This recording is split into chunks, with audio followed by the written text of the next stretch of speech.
we're going to jump right back in. If you, you probably didn't find this podcast randomly, but if you did, this is actually part 2 of the podcast check-in with my dear friend Hannah Rich. So go back and listen to the first one. It should be right before this one, if not. But we are discussing in my opinion, I'm going to break this summary down as the first episode of we're discussing the importance of living your true authenticity in every aspect of life, but including the way that you love, because the way that you described it earlier, which was very beautifully and very true, of course, is that love doesn't shrink, it only grows. And you don't sacrifice loving somebody by giving your love to another person. And the analogy about having children was a really good one. I would think that some people will disagree.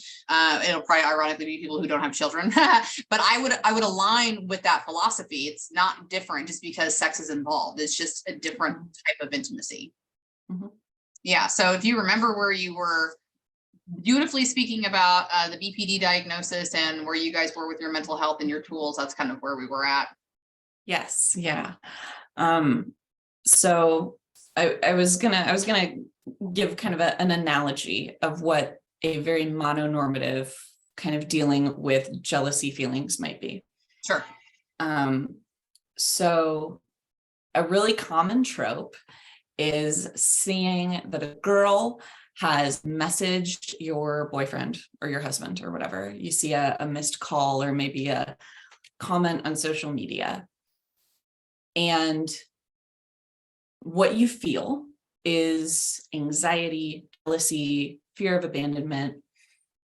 And a common tropey response is block her, tell her you have a girlfriend, unfollow her on social media, stop interacting with her content, because that is what will address that immediate unpleasant ick of the jealous feelings, right?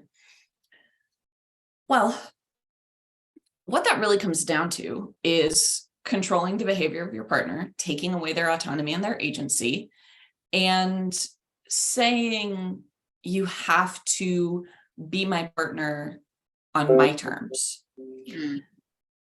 And that's something that we have all had to learn how to address it. And I say we, like anyone who is successfully undergoing ethical non-monogamy, you have to learn to treat that in a different way, because in an E&M setting, maybe my husband has a date and I'm suddenly feeling, like maybe I'm just having a hormonal day where I feel a little down. Maybe I had a rough therapy session.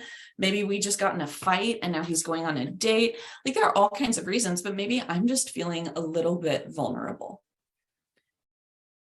Well, I could say, hey, I'm suddenly really not comfortable with this. I'd prefer that you just not go on this date. I could say that. I could tell him that that's what he needs to do. And while that will address the immediate feelings that I'm having, it doesn't actually help me work through them. Right. So instead, what I need to do is look inward, try to identify where those feelings are coming from. And so let's say we had a fight earlier in the week, or even earlier in the day. We just had a fight and now he's about to leave on a date. I look inside and I say, oh, I'm feeling, okay, he's going to fall in love with this girl and run away into the sunset. That's what I'm feeling. That's what my amygdala is telling me right now. So I look inward and I say, okay, why do I feel this way? Obviously, he's not going to do that. This is a first date. That's not what's going to happen. I know this. Rationally, I know this. So why am I feeling this? Oh, I'm feeling vulnerable in my standing with him because we just had a fight earlier. That's the real emotion that's underlying this. So I can do a couple of things. Maybe I say like, oh God, I was really a bitch in that argument. I feel genuinely bad. I want to apologize to him. That's what will make me feel better. That's what will make me feel like I am in a less vulnerable place. Or maybe like I'm still genuinely really mad. But before he goes on that date, I'm going to say, hey, I know that we had a fight earlier and we didn't really resolve it. And I want you to go on this date and not worry about it. I don't want you to focus on that. Before you go though, can you please just verbally affirm for me that you still love me? Or maybe it's, can I have a hug before you go? It's whatever speaks to me and helps me feel less vulnerable in that moment. And if he's willing to do that, then I get that. If he's not, I don't. And now my option is I have to sit with those feelings. And that's not really a good feeling, to have to just like sit in that vulnerability and that discomfort. But a couple of hours later, he's going to come back from that first date and he's going to be there. He will not have run off into the sunset with this girl. He will come home, which rationally I knew he was going to, but I'm going to have to sit with that emotion and that discomfort. That is very difficult for someone who does not have the kind of mental and emotional skills that our group does. That's a very, very hard thing to do in any of those options. Like for me to suck it, like if I'm still mad and I'm still feeling righteously indignant, I don't want to have to apologize right then, even though that's what's going to make me feel better. Or if he's still mad, he might not want to give me a hug. So there are all kinds of things, but like it's up to me as the person experiencing the ick to say, here's what I'm feeling. Here's why I'm feeling it. Is there something that could help me feel safe? And then I ask for that. I don't ask for my partner to give up their agency. I don't ask for my partner to fake their way through an encounter for me. I ask for the thing that will actually make me feel safe. And that is both to my partner's benefit, because I'm not impinging, I'm not taking away from their agency or their autonomy. And it's also good for me, because at the end of that uncomfortable evening, Anthony comes home and I get to see like, oh, yep, he didn't run off. I get the ultimate reassurance, which is not that I said, hey, don't do it, so he didn't go. It's that he went and he still came back. Yeah. And that is, like across the board, a really healthy way to deal with emotional ick, because it's usually not about the first thing that you think it is. It's usually about something more than that. And that is something that I have learned in therapy. I've been doing EMDR therapy for almost a year. And one of the biggest things that I've learned is that,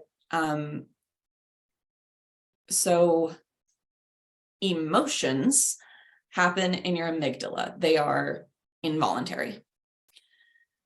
But how you feel about something is based on how your nervous system and your conscious mind interpret the input that you're getting from how your conscious mind interprets the input that you're getting from your amygdala and your central nervous system.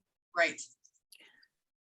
So to do this to give an example of this in a totally not relationship related way.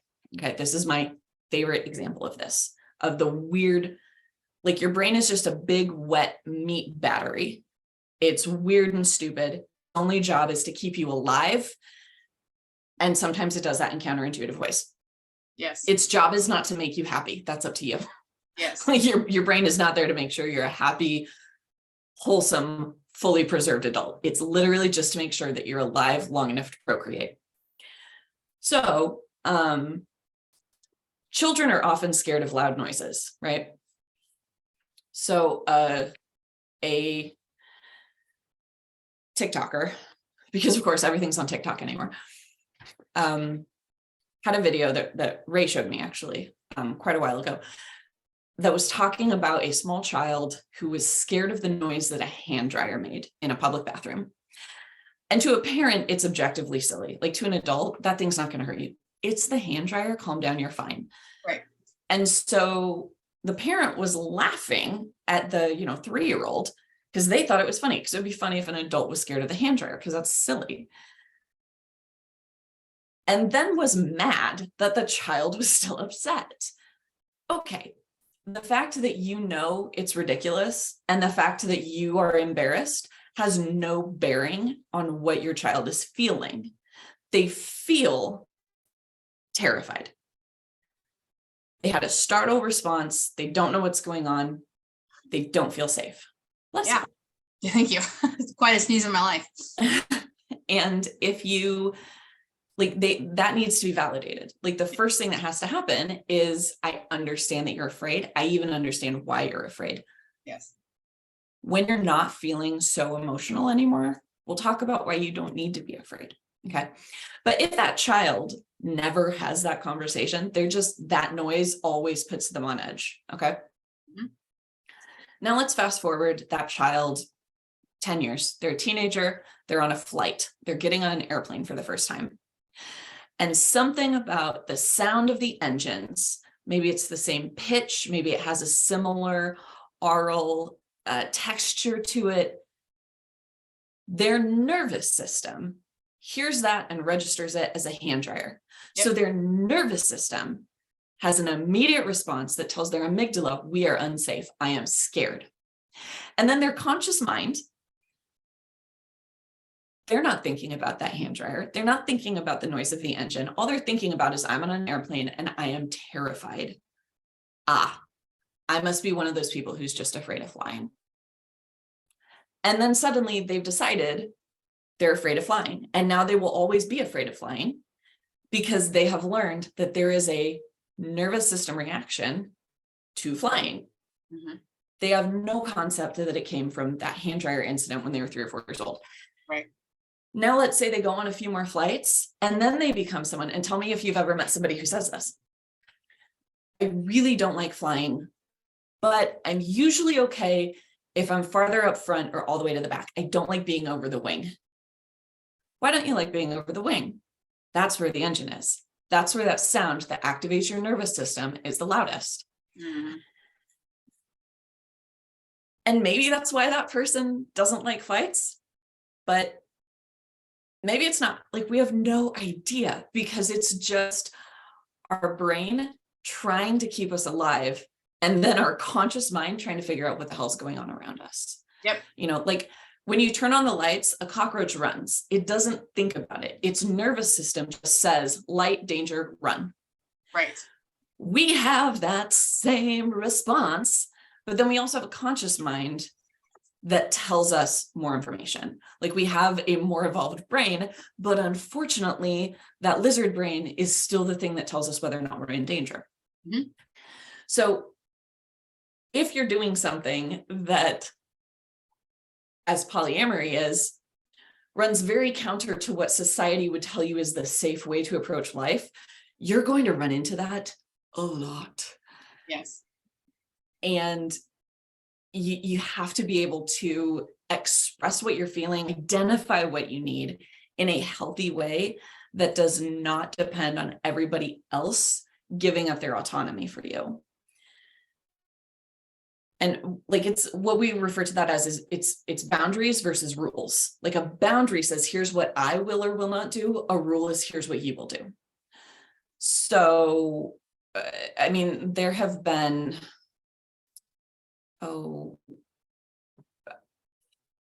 a good one is at the very beginning of our polyamory, at the beginning of me dating Ray, Anthony and I had an issue around bedtime because we had always gone to bed at about the same time. And so he had really tied the ability to fall asleep with me being there with him. And as we broke it down, he was just like, no, that's like, I don't need you there to fall asleep, obviously. But also, like, he kind of needed me there to fall asleep. And so we started looking at it and it was like, no.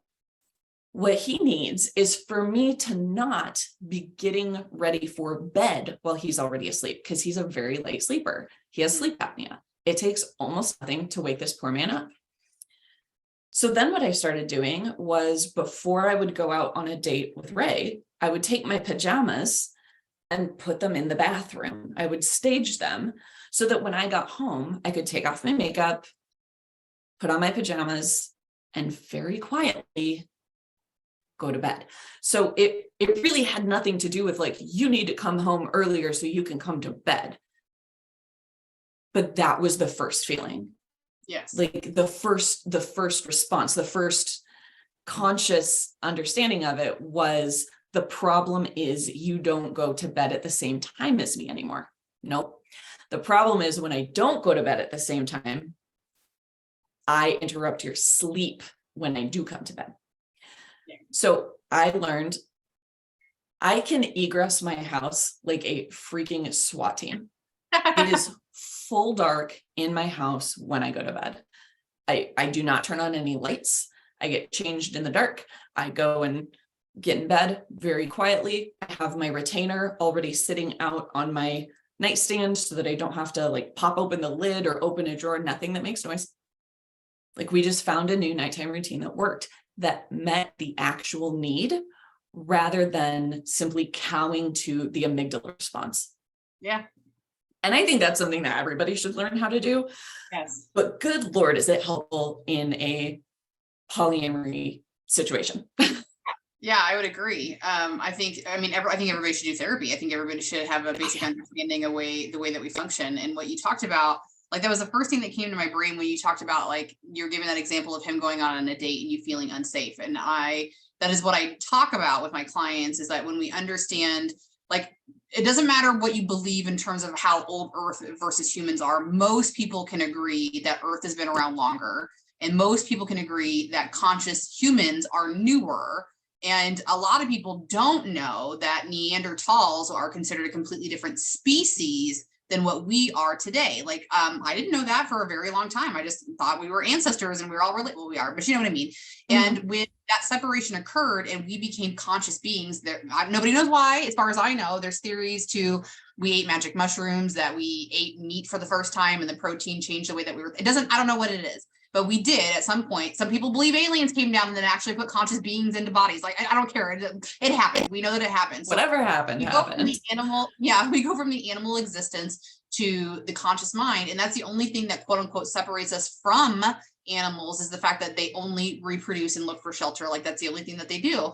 And what you were talking about is, like, that's exactly what it is that if we can have a concept of understanding that the soul is newer, then the soul reality is newer, whereas the primal brain has been around forever. So the fact that it has evolved from an animal body, it's going to do that thing, which you said, which is its sole job to keep you safe. The unfortunate aspect of it is that it doesn't understand, just like you said, the what did you call it? The meat battery? Is that what you called it? Yeah. I love that. The meat battery, right? Meat battery it's neutral. It does not know good or bad. It just processes it, just like you had said. And then we come in with our thoughts and our feelings and we screw everything up. And so if the brain's job is to keep you safe, but it doesn't know what is safe versus what is not safe, it only knows what your reaction has been to it. Saber-toothed tigers don't exist anymore for us to be afraid of, but we have to be afraid of something because we need the rationalization of why we act so crazy to stay alive, because that is our purpose. That is our evolutionary drive, is to stay alive. And if we don't have saber-toothed tigers and we don't have fires to run away from, we have rejection and humiliation and all of those other types of human emotions that drive our fear-based response. So to not know why I'm feeling unsafe, but to have the reaction, is the literal disconnect that most humans will never get, let alone should have, not only for your safety, but for your growth.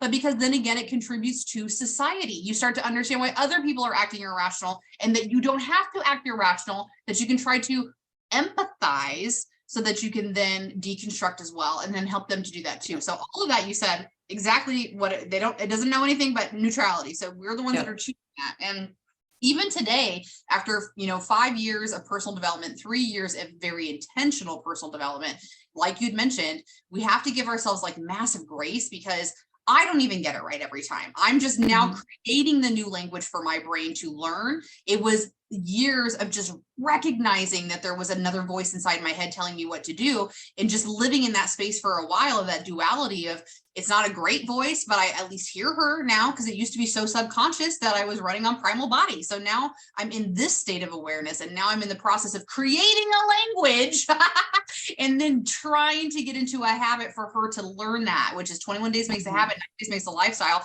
And we're talking about every facet of your life that you've changed. So how many days is that really going to take for the new dialogue to become autopilot? A lot. Oh, a lot. It is exhausting, but that's the intentionality behind it. And you have to choose your battles on whether or not you're just happy to accept when you were miserable, or happy to accept that you're energetically drained, but you're happy. Those are different. Yeah. I saw a tweet that like so perfectly sums that up, that just says like, them, you're so self-aware. Me, thanks. It's ruining my life. So it's just like, it is True. Exhausting. That is the absolute best word for it. I mean, there are absolutely days where I'm just like, I have nothing left to give anyone. Yes. And on those days, I can tell the people around me that. Like, that's where I am at with, so Ray comes over pretty much every week, and he and Anthony and I have dinner. And it's just become like a little family time. Like, we sit and we have dinner together.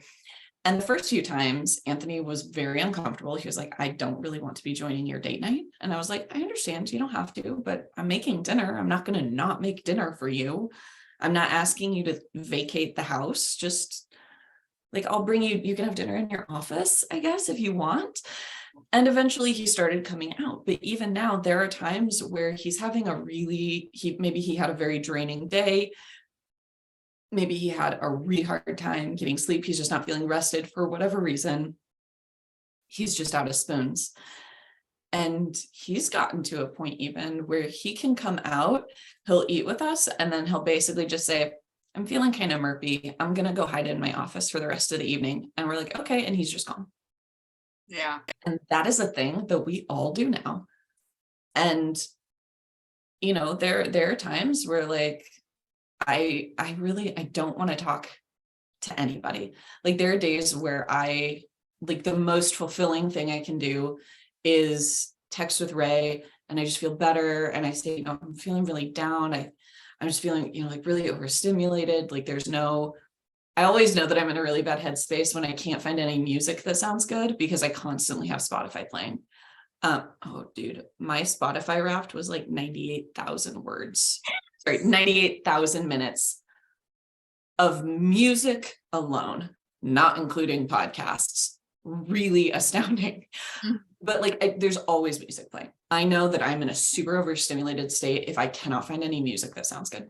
So sometimes I'll just text Ray and just be like, I feel like garbage, and this is, you know, and he'll send me like a cute animal picture, or he'll just say, you know, I'm here and I love you, or whatever. And sometimes that's everything that I need.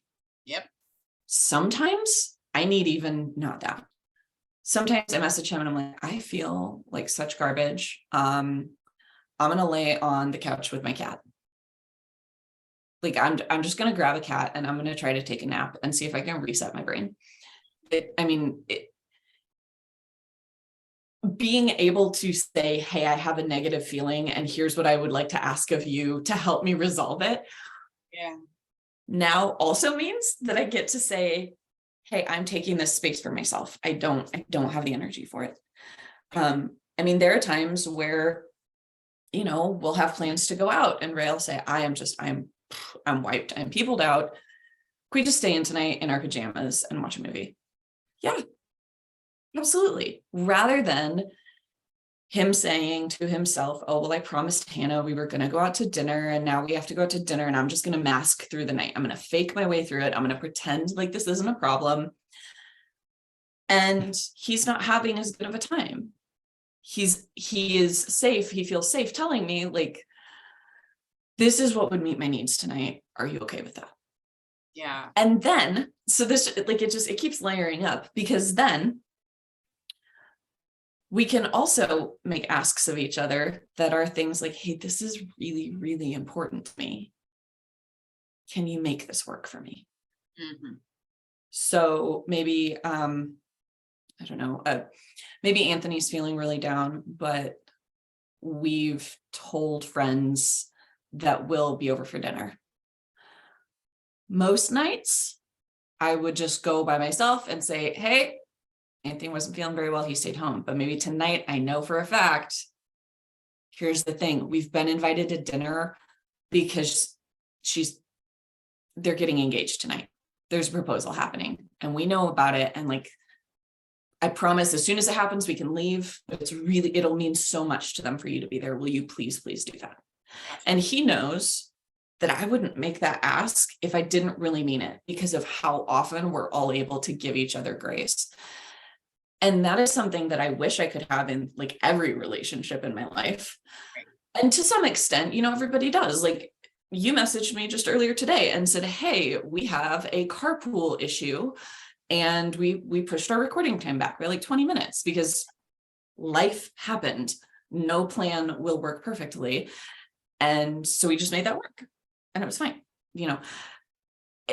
It's that kind of thing where, in most people's relationships, that type of thing, hey, I'm running a little bit late, or hey, something came up, can we push to a different day? Or I got sick, like, especially the last few years, like, oh, sorry, whole family's got COVID. We're not coming to anything. Wedding, funeral, anything. Doesn't matter how important it is. We're not going to be there.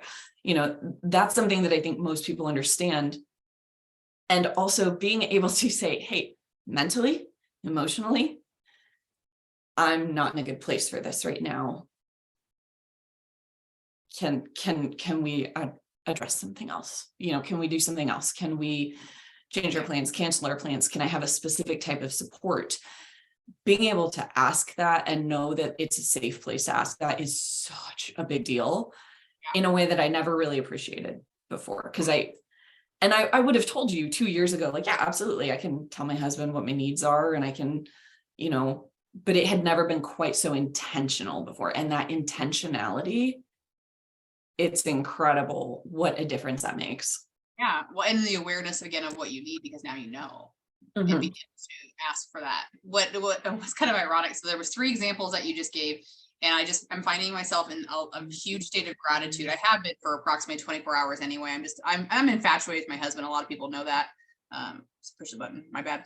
Anyways, so there was one that you said, like, as an example of Anthony wasn't feeling so great, and he excused himself because he was feeling murpy. That was the exact word that you used, and I loved it because it's very, for me, a picture perfect example of an attitude I know. You know what I mean? And Tony is that way too. My husband, Tony, is very much that way. Like, I've never felt any certain way if I've changed my mind about any plans we've made, including intimacy. If I've changed my mind for that, like, I don't have the vocabulary to say I've changed my mind because of my past experiences of what we were talking about before. My primal brain makes me feel unsafe that if I tell my husband, no, never mind, he'll leave me. Right. But he's never given me any proof to that. So he is part of that process that's changing my habit around saying that and having a different reaction. Right. Which is cool. All right, let's just watch TV. Let me rub your legs. What? I just said I don't want to have sex and you want to rub my legs for the rest of the night. Oh my God. Okay. So that's one example. The second example was, I don't remember exactly what you said, but Tony will do the same thing to me too. Whereas basically if I'm venting and it has nothing to do with us, he almost always will say, what can I do to help? Yep. And it's vague enough that it might be a physical action I need. It might just be an encouraging word or whatever, but it's just that permission again. And sometimes I'm like, I don't know, there's nothing you can do. I just needed to get off of my chest. But that was all I needed, was a supportive partner to remind me of that. And now I can't even remember what the third one was, to be frank. But what's ironic, right, is like, I'm hearing all of this and I'm like, everything she's talking about getting in a polyamory relationship, I've been able to get in my monogamous relationship. That's rare. Because my partner is a rarity to begin with, let alone as a cis hetero man.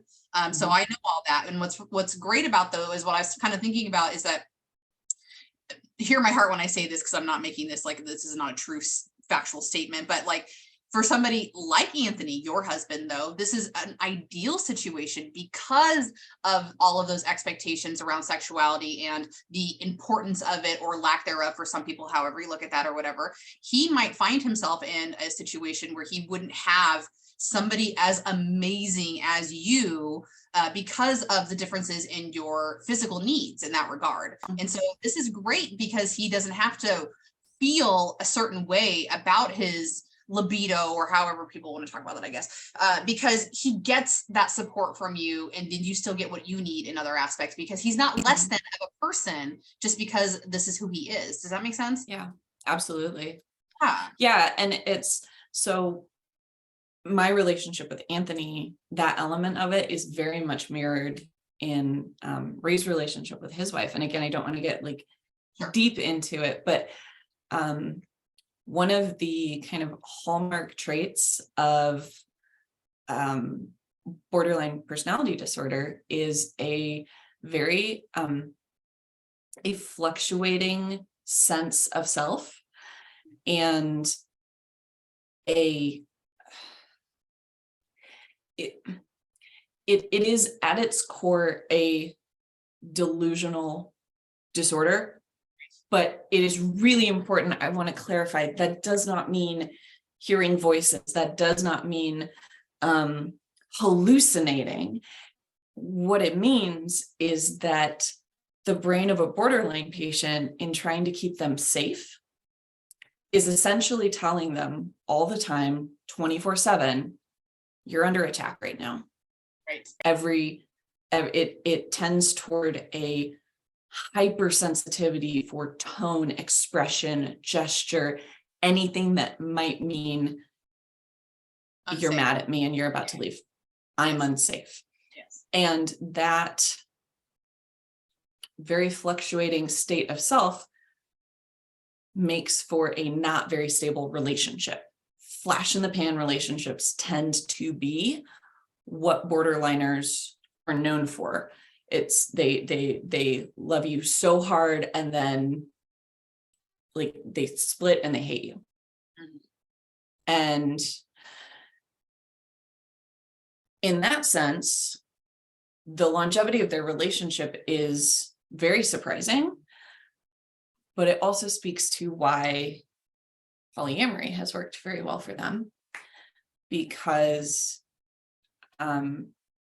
she has a permanent partner in her husband, in Ray. And he is her I will never abandon you person. He's her safe person, her comfort person is actually the clinical term. Gotcha. And she's able to have these other relationships that don't take the skin off nearly as much when they end, because that's not the only person. Her fear of abandonment is not restricted to I have to do everything to make this one person happy. She is freer to be who she is, even if that changes day to day or moment to moment, because she lives in this structure where everyone's needs are equally well matched, or equally worthy. Yeah. We all take care of that. We all want to be aware. So we are matched well in a way that you normally wouldn't think we are. And probably the only reason that works is that we are all willing, because of the polyamorous nature of our relationships, to break down and discard those prescriptive boundaries. So Ray's wife will travel sometimes for weeks at a time to visit friends in other states. She's just gone. And during those times, Ray doesn't have, like, if he only had a spouse, there were no other relationships, his relationship needs are not being fulfilled during that time. But because he does have that, she knows that he doesn't lean on her for that. She is able to be who she needs to be. She is able to take that time that she needs. She's able to take space that she needs. Another significant element with borderline is low levels of empathy. So it's very hard for her sometimes to look at someone else's needs as equally valid. She knows rationally that they are, but emotionally it doesn't always feel that way. So we've built this structure where everyone's needs are equally valid. That's just a given. That's the water we're swimming in. And so it really helps, I think, all of us to be very equitable in the way that we're treated, in the way that we treat each other, the way that we treat ourselves, the things that we do for each other. And yeah, I mean, it's just a really powerful little community and found family that we have that is very non-traditional. But I think all four of us would, I mean, I think we would all die on the hill that like our lives, our individual lives and our relationships are better than they were before we met. Absolutely. I mean, like we have been only a positive influence on each other's lives. Yeah. And that is not through lack of work. Yeah. Because that is like when people hear about polyamory, there is one response that we all hear over and over and over and over again. And it is, I couldn't do that. Sure, you could. Like, you absolutely could. You don't want to, and that's okay. Like the way I look at that is, so Anthony has been drawing, has been an artist his entire life, longer than I've been alive. Ray has been playing piano longer than I've been alive. They're both about 5 years older than me. They just started when they were really little, but it makes me really happy to say they've been doing something longer than I've been alive because I hate it. But they are both extremely talented in something that they've been doing their entire lives. I could become as good of an artist as Anthony. I could become as skilled of a pianist as Ray. Not easily, though. Like if that was my number one priority, I could quit my job and practice piano or practice art 80 hours a week. I could catch up to them. I could. I absolutely could. I fully believe that. But I have other priorities. And frankly, I don't want to. Like I could do it, but why would I do that? The fact that they do it is incredible. And I love that they've both built their lives around a craft and a passion.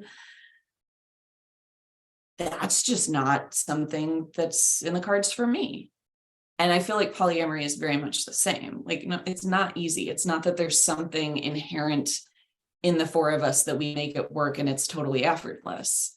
No relationship is effortless. Like if you think your relationship isn't taking work, you're probably not in as healthy of a relationship as you think you are.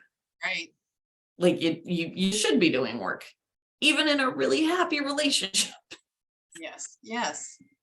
And I guess that's I think kind of the biggest takeaway that I would love for your listeners to have, that it's not easy. It's not for everyone, and that's okay.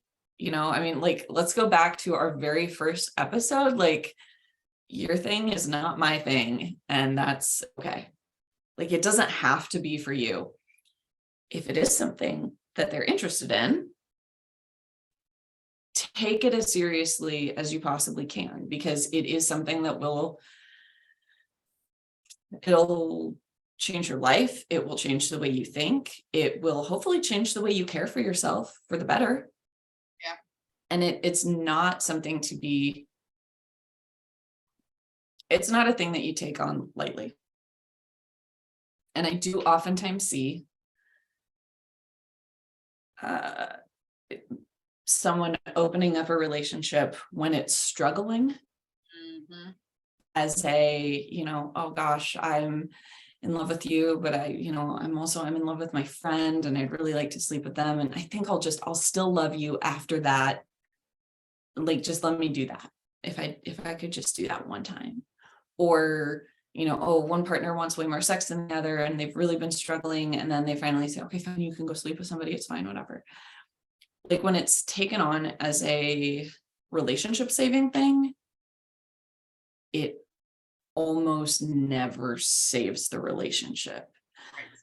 because what you've done is you've introduced a whole lot more emotional labor into your relationship at a time when, like, if there's strife in a relationship, a lot of times what it comes down to is one partner is unwilling or unable to do some part of emotional labor to build the relationship back to a good place. Yes. Like, you're adding more emotional labor homework to an already taxed system that is like, that's what's going to crush it. And then people walk away from it and they say, yeah, I tried monogamy, or I tried an open relationship once and it really didn't work out. It wasn't for me. No. In that instance, you were starting from such a deficit. Like, you really need to be in a pretty good spot to say, hey, like, I think this is something I'd like to try, or this is something that's always resonated with me. And I think the relationships where it starts off as an open or as an E&M relationship do kind of tend to be a little bit less jarring in the adjustment phase. Because in the same way that, like, when I first met my CEO, I told her I was polyamorous. Everything in our relationship followed that.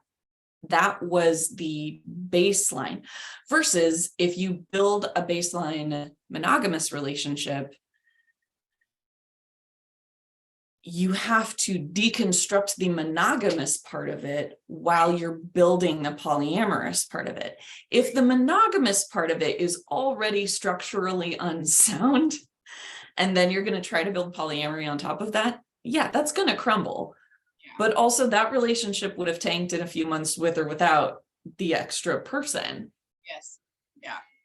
So I think it is something that gets a pretty bad rap. And I don't know. Yeah, I can tell you, I've never been happier. Yeah, and you look fantastic. And you can just feel the energy around it. But in what you said, is like, it's the same philosophy when people have babies, right? Like, if we feel the relationship is strained, if we add a little person to this world, it will fix everything. And I don't even know why. I don't know why we came to this conclusion. Is there a little bit of drunk love when the baby gets here? Of course, because they're new and squishy, but that doesn't even happen for everybody. I just don't know why I shouldn't say I don't know why, because I do know why. I know why. It's what I do for a living, but it's such a displaced thing of fixing a problem by trying to fill a need in that regard versus, like you had said, do the work. But most of us were never taught. Most of us are out here doing the best we can with what we got. Yep. We didn't have models of parents or people that we loved that were processing, first and foremost, actually feeling, secondly. Third of all, not trying to avoid by smoking a cigarette, doing a line of coke, or swiping their Amazon card, or having sex with strangers, or whatever it was, to alter their headspace from feeling shitty to feeling whatever. It might not be good, perfect, but it's better than shitty. So I'm going to get there by just elevating, and distracting is really what it is. But I would agree with that wholeheartly. It's not going to fix a problem by letting your boyfriend have a threesome, because that's not even the intention anyway. Right. Yeah, exactly. And you said I'm feeling shitty and this is what I'm going to do to feel above zero. Yes.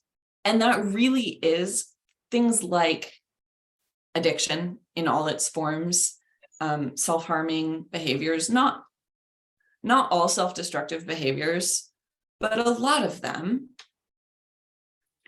are that same sort of result of what can I do immediately to get rid of this icky feeling, rather than digging in and figuring out what it is.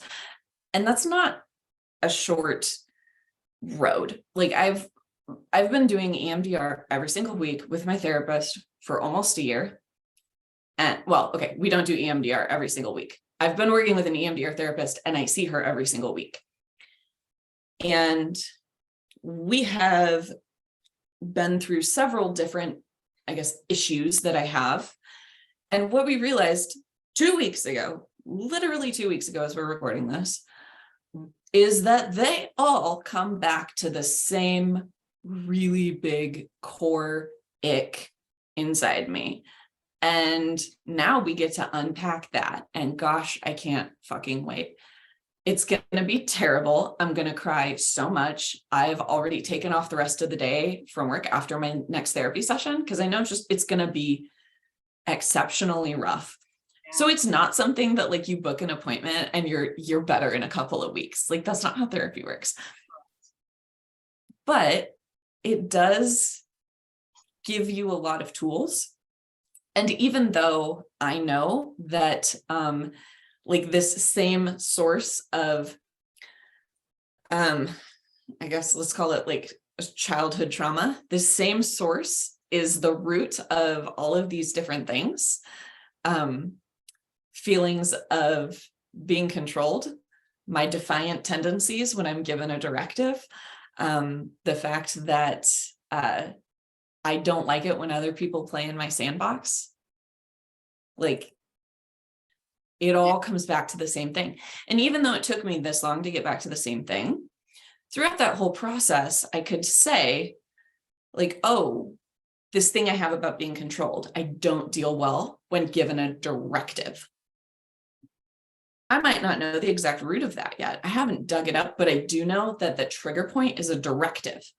Correct. So if you say, do this way. No, I'm going to either not do it or I'm going to do it my way. Yeah. Okay, cool. So just don't give me a directive. Like that's what I can teach the people who are communicating with me. Frame it as a request of the timeline. Yes.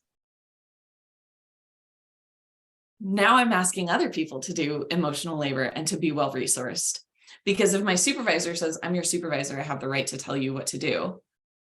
Okay, yeah, you do, but like I'm telling you a very small thing that you can do that will help me to perform better. Can you get over your ego enough to ask instead of tell?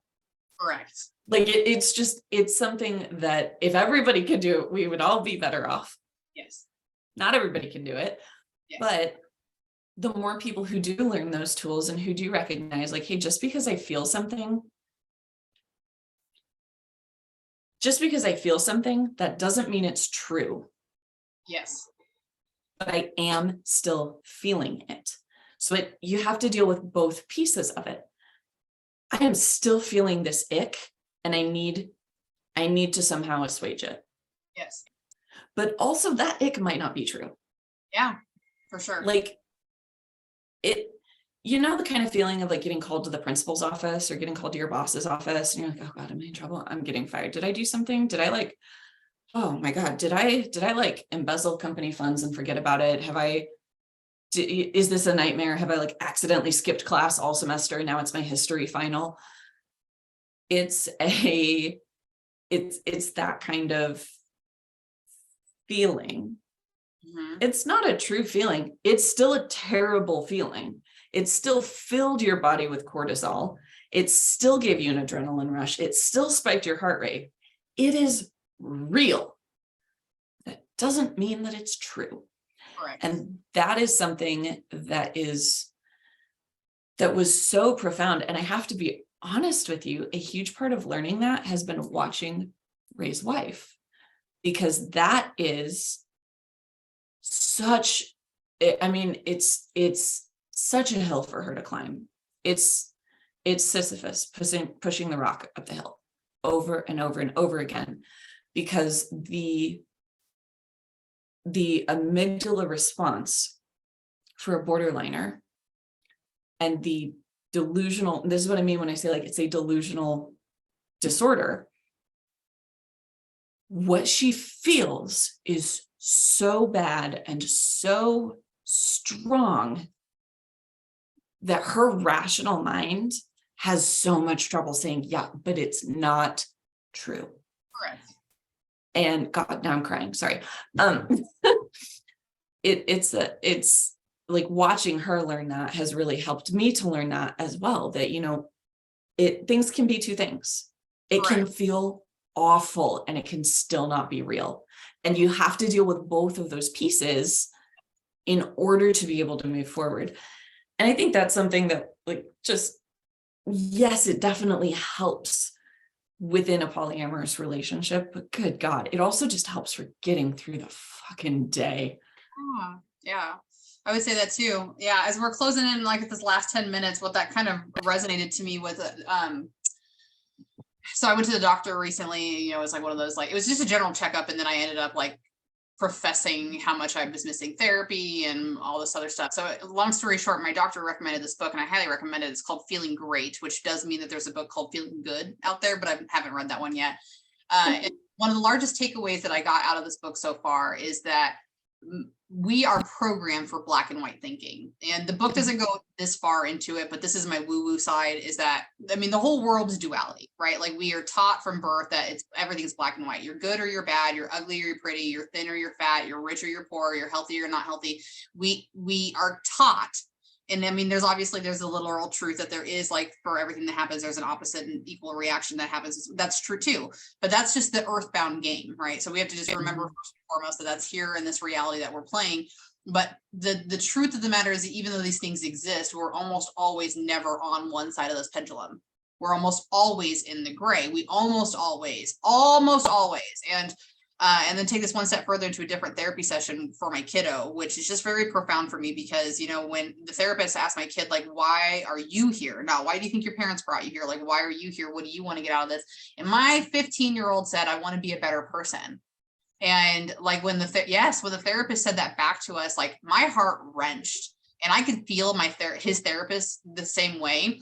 And bless my ex's heart, who was on Zoom, so it's a little bit different, but he's just not quite as in personal development for that immediate correlation that if my kid wants to be a better person, it means he thinks he's a bad person, because he doesn't have the black and white thinking awareness yet that I can be a good person who's done bad things.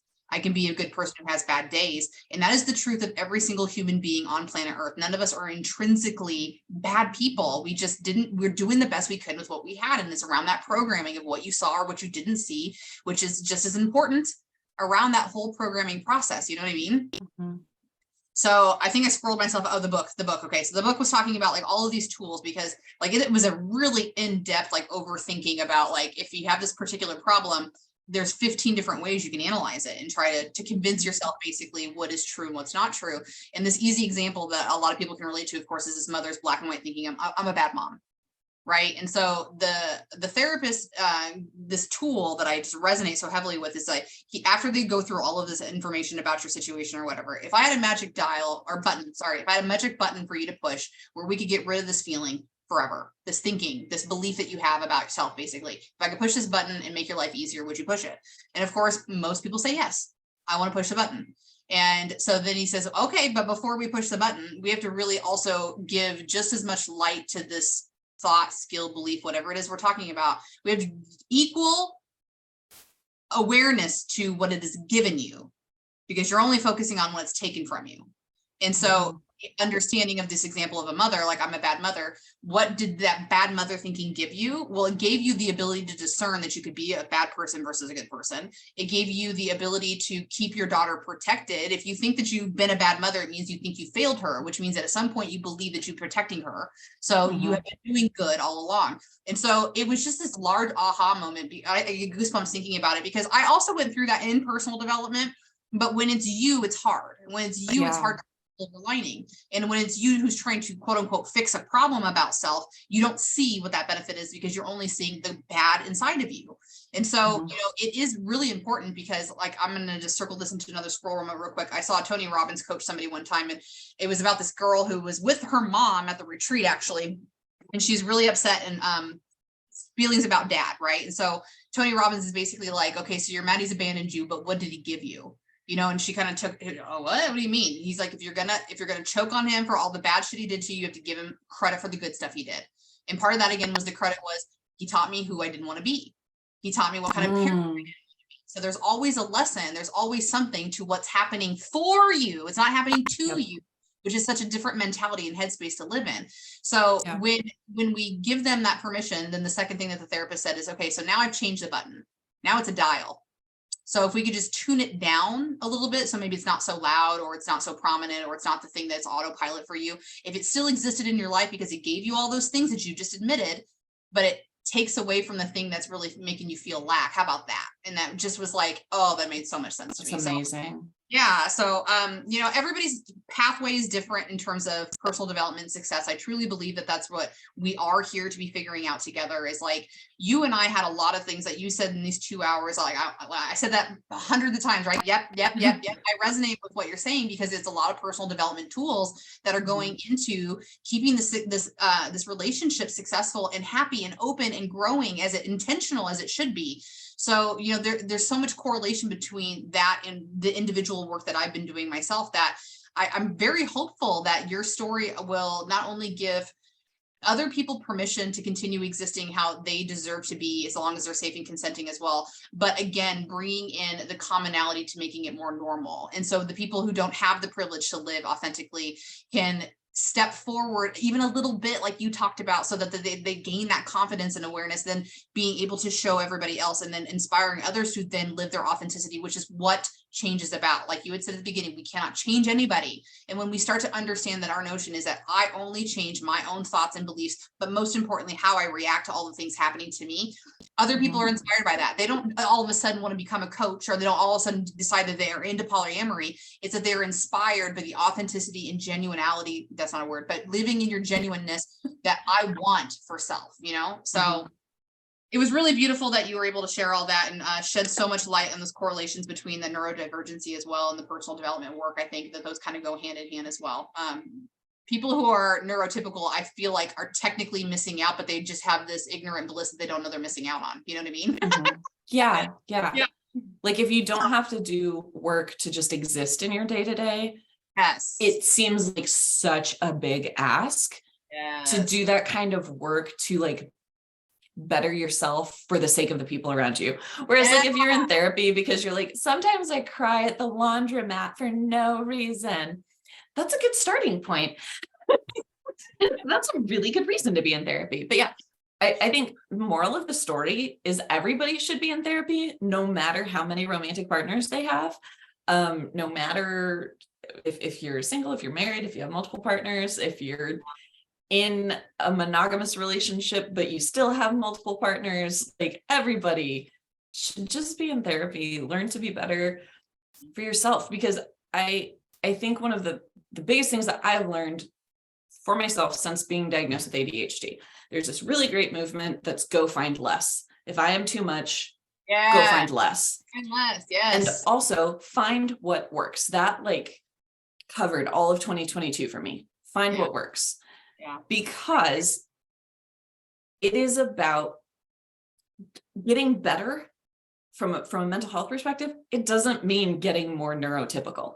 Yes. It means figuring out how you and your brain can make it through the day in the world. And that doesn't mean, what that means is that in the mornings, in the evenings before I go to bed, I pick what I'm going to wear tomorrow, and I have a basket in the bathroom, and I get up and I stage my clothes in the morning. That's weird.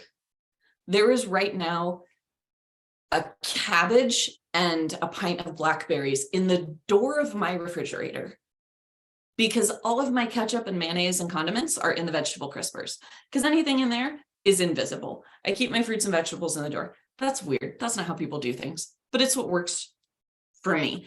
So when I say I'm getting better, I don't mean that I'm figuring out ways to be more normal. I'm actually figuring out ways to successfully be less normal, but still have more or less normal outcomes. Not even less normal again, it's just less common, right? Because again, you're not broken. That's the idea, is like everybody uses this type word about needing to heal. And I say it because it resonates with people, but nobody's broken. We're just figuring out our own individuality and what works for us, and how we can then again be authentic, because when we do, again, that is your purpose and your passion. And then you feel like your growth and contribution to the world. So we have 50 seconds left on this podcast. It was just jam-packed with so much good information. And I'm so grateful that you took us right to the end with such great content. Anything that you want to say as we're getting ready to roll out of here, girl? If anybody is thinking about polyamory or has questions, even more so than kink and BDSM, it's hard. So please do feel free to reach out to me. I'm in Rachel's group. I'm Hannah Joy on Facebook, Hannah Joy Joy, if you want to message me on TikTok or Instagram. For sure. And if you have any difficulty locating Hannah for whatever reason, you can go through me and I'll connect the two of you for sure. But this was beyond really even what I expected it to be. We got like 15 seconds left. So I just want to tell you from the bottom of my heart that I'm so grateful for you, for your story, for your vulnerability, just for being my friend after all this time and committing to being on this podcast with me. It means a lot to me. So, oh my gosh, stay happy, stay healthy, wash your hands. Bye. Bye. All right, let me close down this YouTube recording real quick.